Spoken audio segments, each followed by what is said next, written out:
Hello ladies and gentlemen, my name is Hell's Toaster and welcome back to Heroes of the Storm, where we finally get to play Stukov from the StarCraft universe.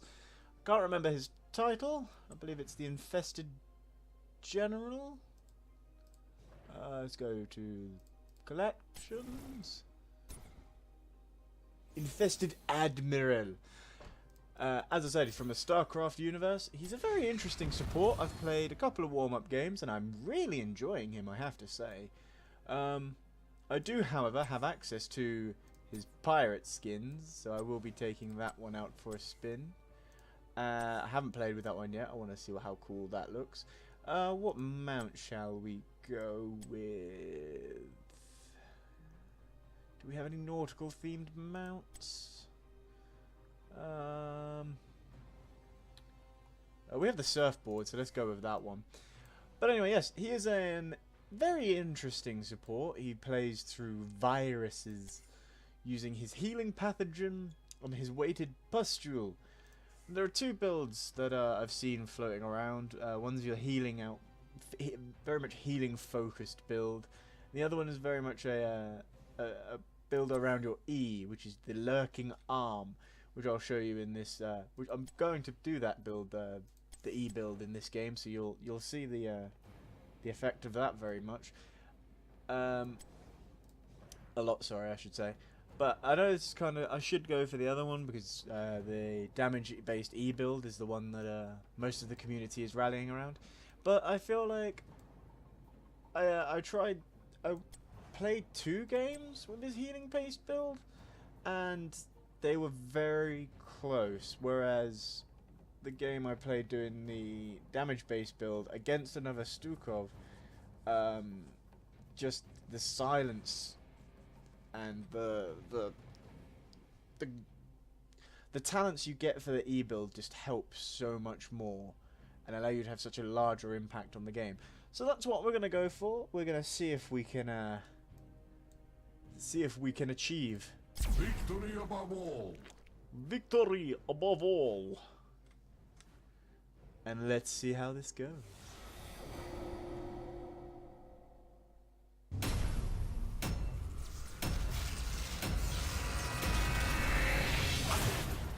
And we rolled the dice, and Lady Luck today has given us Hanamura. A very nice map. I feel like this game is so loud. No longer. Give me a second. There was a time I would have considered you and your kind degenerates. There we go. Let's Cycles just remaining. turn that down very much. Move quickly. But yes, Hanamura is an interesting map. It's a nice 2-lane map. But I'm very interested in these team compositions. We have on our team Varian, Diablo, Genji, Stukov, and Tassadar. The enemy team is Abatha, Illidan, a nasty combination I must say, Chen, Lucio, and Arthas. Now there's not really any bad person for Abatha to hat in this game, but enough of that. We're going to just say there's no ranged assassins in this game, other than Genji obviously, so we have the advantage there. But we have a lot of just clumping up potential, which makes my Qs so nice. If Genji just, I don't know how I didn't get him to there. But now I still haven't chosen my level 1 talent because I wanted to talk through it, but I guess we didn't get a chance to. But it is Growing Infestation. My Lurking Arm's area of effect expands by 50% over 2.5 seconds. We are going to be making very nice use of that this game. Such a high impact talent. Varian is off farming in the bottom lane, which is good. We're getting 2 lanes worth of experience. We need to come up here and help Tassadar defend. So here we go. Oh, that's beautiful. Oh no, he jumped. But will they get him? Genji, dash, Genji, dash. There we go. That was my E there, and I keep forgetting I haven't got the, there's a talent later on that allows that to There's a talent later on, sorry, I was concentrating there, that allows it to linger after I've deactivated it. I do forget about that frequently, so I always seem to deactivate it. Now, our W is weighted pustule. I need to stop throwing those out so much, as they are the thing that will make you go out of mana. And they are it's extraordinarily hard to hit, so 90% of the time they're not worth throwing out. So I'm going to try and stop throwing out those. I say all that, and then I throw out one and hit Chen straight in the face at max range, so you know, it must not be that hard, right? Now at level 4, I take biotic armor. The first initial recipient of my heals gets a 50% armor buff, which I believe just saved Diablo there. Incredibly useful, so useful in team fights. Now, something people would have noticed in the video is my trait that I've been using, the sudden burst healing people have been receiving from my viruses. That's bio kill switch. Upon detonation, each healing pathogen and each person affected by weighted pustule have different effects added to them. Weighted pustule is 100 extra damage at level 1. At level 5 it's 122. And slow for 70% for 2 seconds. Very nice slow. It's a very nice slow.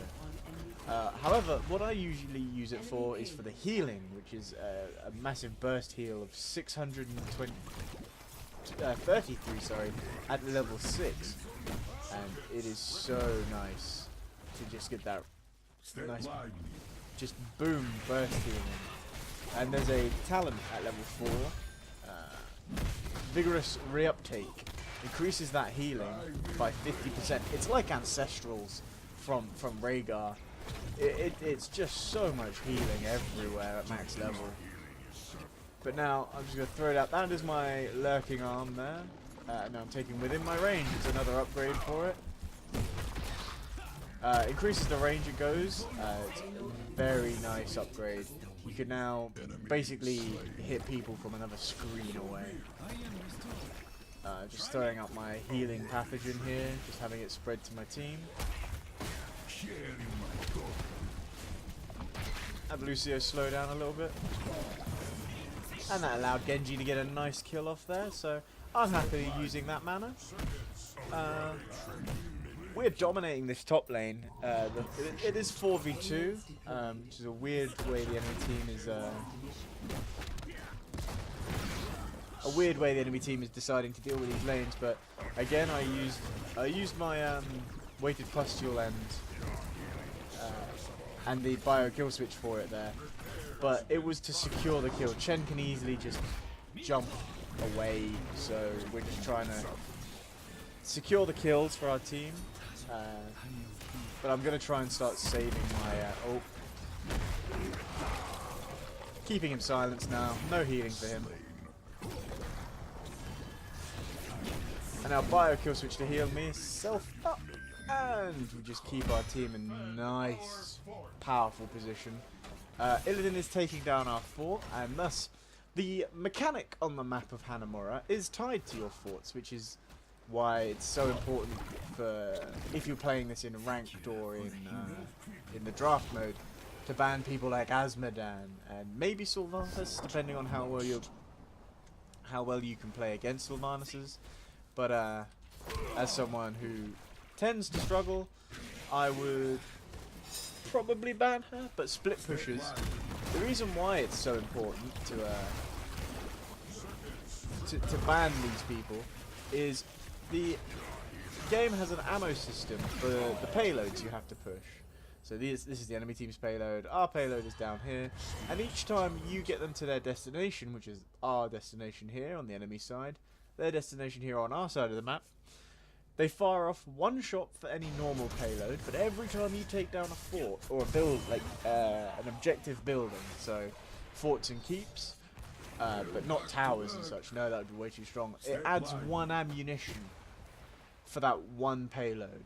So, as you can see at the bottom here, it's got ×2 because we took the top keep fort. They got our bottom fort. So, it is 2 and 2. So when those go in, we'll do 2 damage to the enemy core, and they'll do 2 damage to ours. We're having a nice screen freeze here. I'm trying so very hard to keep our variant alive, but there's nothing I can do here. I'm trying to keep my team alive, but this Abathur clone of Arthas is pretty much just CCing our team to death. Diablo, I don't know what you want from me there. I had no cooldowns, and he stayed against 3. But now we're at our heroic abilities. Now, I am not a fan of any of them in a way. The only one I particularly like is Massive Shove because of the whole aesthetic of it. Push them into the building and stun them. But what it does once I get the ability back, it's a very short cooldown, so it's nice and easy to turn back. When we get it back now, I'll be able to show you. It is basically an infinite push. You can push someone the whole length of the map, and that's not an exaggeration. As long as they do not make contact with unpassable terrain, they will not stop. And it just keeps going. And compared to the other one, with the flailing swipes is better at objective controls. So you're taking a boss, and the enemy team is trying to come in and steal it. You could knock back the whole of the enemy team, whereas Massive Shove is only one target. I missed that time, but I'm trying to keep it alive there. Kept myself alive there. Varian trying to help me out. I'm hitting the boss here just so there's a bit more aggro for the enemy team to deal with, as the boss does eat people. Is something I did see. So I was trying to just make it a bit more difficult for them to chase us easily. With some boss aggro, you know, he does a bit more damage, but in the end, they still manage to win. They're pushing their payload as the payloads intersect. They have 2 payloads up. We obviously got our 2-shot payload off there, but it's something I completely missed, unfortunately. Here it is. Level 13. Lurking Arm persists after cancelling. It's a very nice talent. It is so good. Tassadar seems like he needs some help, so I'm running in to try and help him here.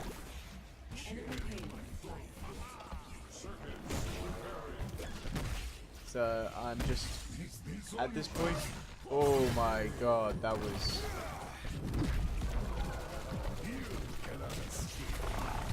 I started pushing Chen there, but that was brutal to see Tassadar just get absolutely destroyed like that.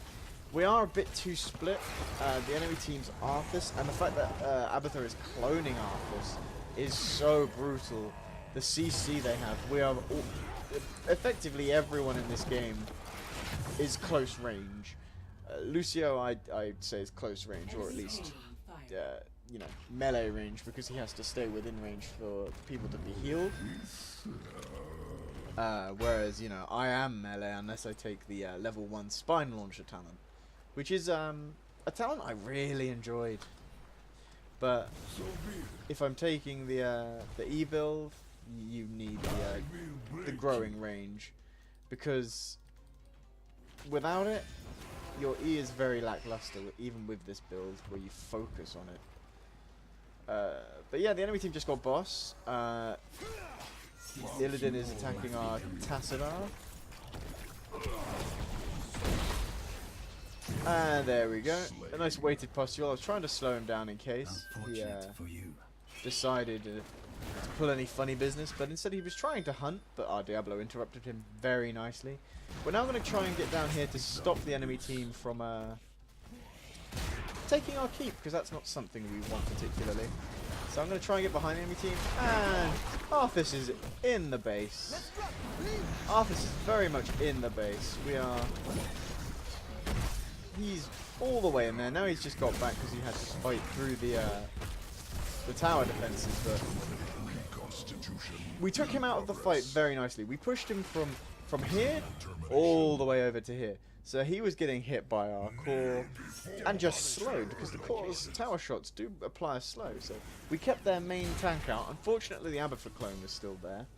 But that's why it's so good. If you can get behind and push them into your own towers, my god, it helps so much. Like, I've pushed them into our core before. I've killed people with it before. That was funny. Previous game on Haunted Mines, Varian was running away from me, and he was like, oh, B-stepping me, going, oh, look at me, I'm a really low health Varian, and you're a Stukov that hasn't taken the ranged auto attacks. Oh, he's on about 12 health. You know, taunting me this whole time, and all I did was just throw out a very nice an ultimate, and he had nothing to say to that. There's nothing he could say to that. Because he just got destroyed.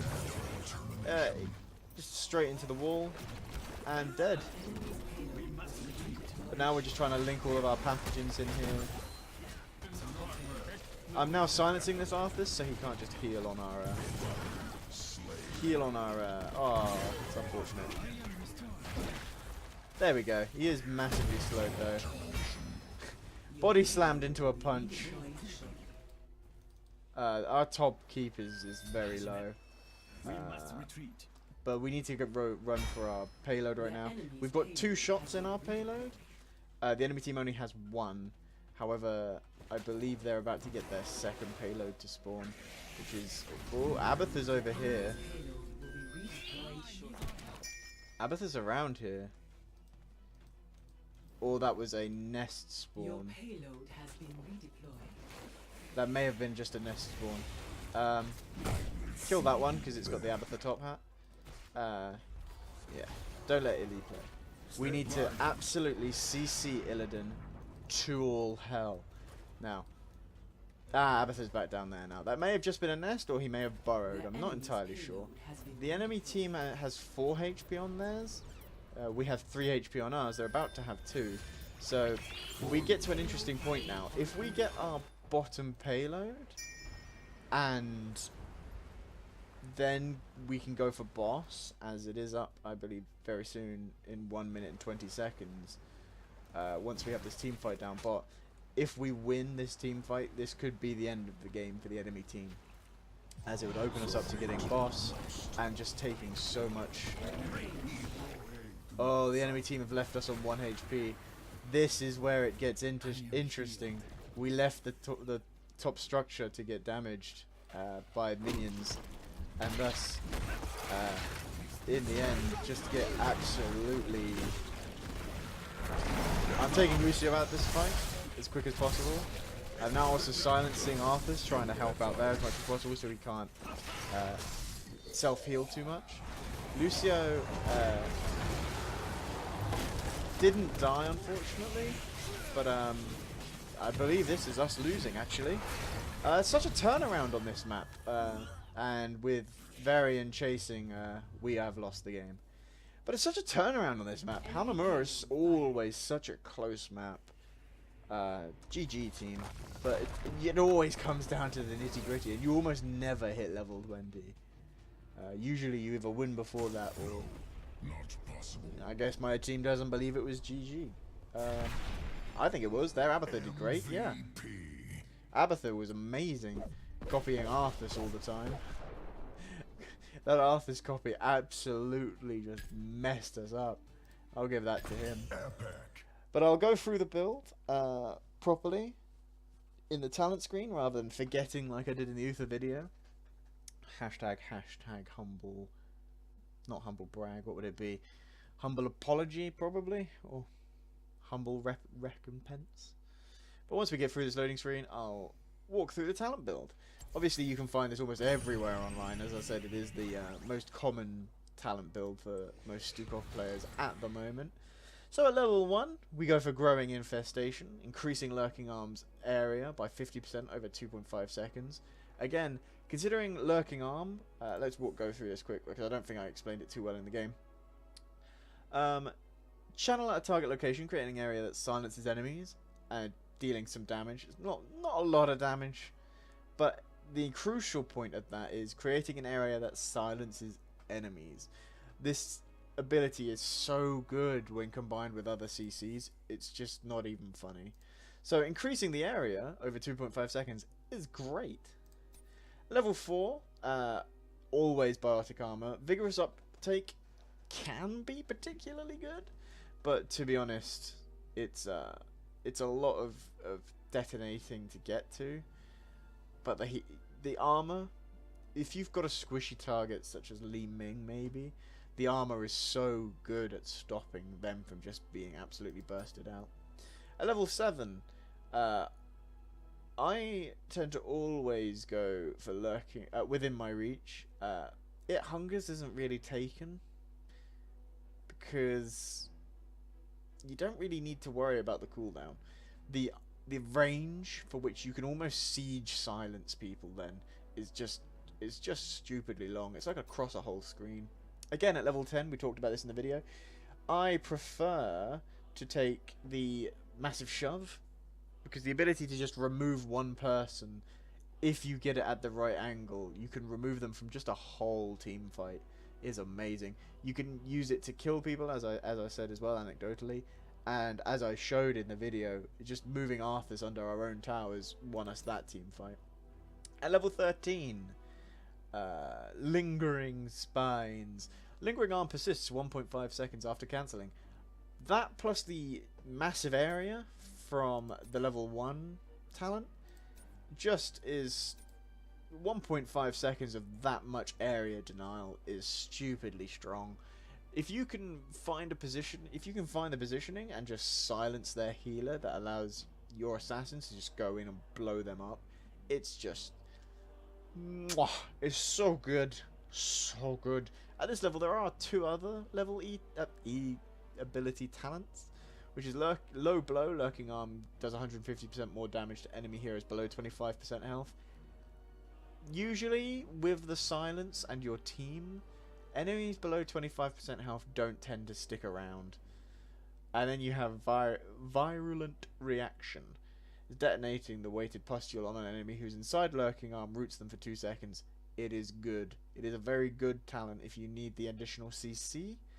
However, you have to remember to do the combo. And as I said at the start of the video, weighted pustule is the thing that will make you run out of mana. So if you're sat there trying to combo weighted pustule with biotic kill switch and then hit them with Lurking Arm, because that's how you have to do it. You have to hit them with the weighted pustule, silence them with Lurking Arm, and then biotic kill switch. To get the 2 seconds root is not worth it in my opinion.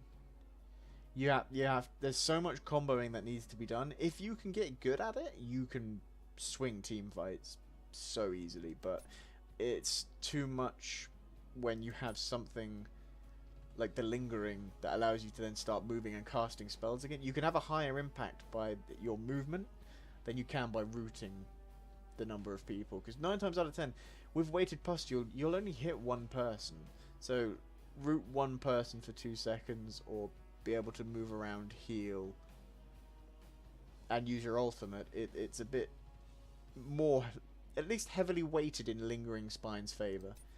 At level 16 though, we have an interesting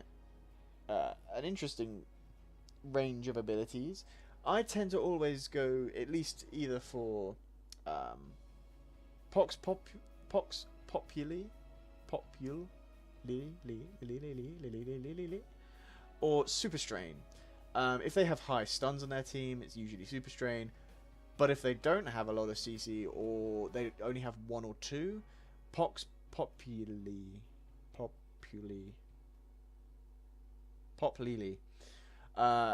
is extraordinarily good. Refreshing the the bio kill switch, refreshing the healing pathogen instead of removing it. So good, so much healing you can get out of that. Because not only do you get the burst healing from your trait, you get a refresh duration. So it's only 240 at level 1, which is a decent size. But then you refresh that at level 16, you're healing for a considerable amount. It's really good. But another one, actually, sorry to go through, eye infection. If you're going a weighted pustule build, you can blind someone for 3 seconds with this talent, and it is extraordinarily good if, say, they have a massive carry in. Say they have Oriel, Vala, and Tassadar. If you can manage to get the biotic kill switch and weighted pustule off on her, blinding her for 3 seconds is an extraordinarily long time to deny their super carry. And then at level 20, the most disappointing tier of all, which is why I don't mind not getting to it on Hanamura, is your upgrade for the 2 ultimates. If you take the level 10 ultimate of Flailing Swipe, which is swipe 3 times in a cone, knocking enemies back and dealing minute damage. Each swipe does knock them further away than the previous swipe. So that's the other talent I forgot to go through and talk about. But level 10 is Flailing Swipe's mana cost is reduced by half, and it gains 2 additional charges, but each charge only swings once instead of 3 times. So it's a very small knockback. But notice something here, the cooldown isn't changed. So it's 80 seconds per charge, and the distance moved is so negligible. Because when it goes into its 3 charge form, at least how it looked in the game I played with it, you only move back the shortest distance swing. So it's not like if you didn't take this talent and you still took the ultimate, it does 3 swings. One's very small move back, then a medium one, then quite a large one. But with this talent, it seems like all 3 swings with your charges are all the very small move. It's almost... No, it is negligible movement. It's a very lackluster tier. Very lackluster what's supposed to be their, storm talent. Their incredibly high, powerful game swinging one. It really doesn't. And then you got Push Comes to Shove, which is the one I usually pick, to be honest. It's got the most chance of going off out of the 3 of them, but I have been seeing some love for Bio Explosion Switch. Push Comes to Shove. Massive Shove now travels 25% faster, and if Massive Shove pushes a target for more than 1.5 seconds, its cooldown is reduced by 15 seconds. Now the cooldown of it anyway is only 20 seconds, so if you manage to push someone for more than 1.5 seconds, it's a decent distance, and then basically as soon as you're finished, you can push another person, and if you get them in the exact same place again, you've removed 2 people from the team fight. It's amazingly swing talent. There's a lot of value in this, but it's only if you can push them for 1.5 seconds, which is an incredibly long time to be pushing someone for, to be honest. There aren't many stretches of terrain with no what's it?